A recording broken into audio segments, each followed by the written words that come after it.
Út đua mẹ đua về đây lúc nông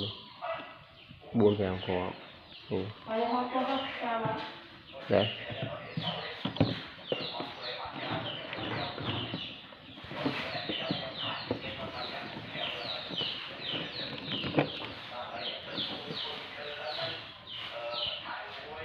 một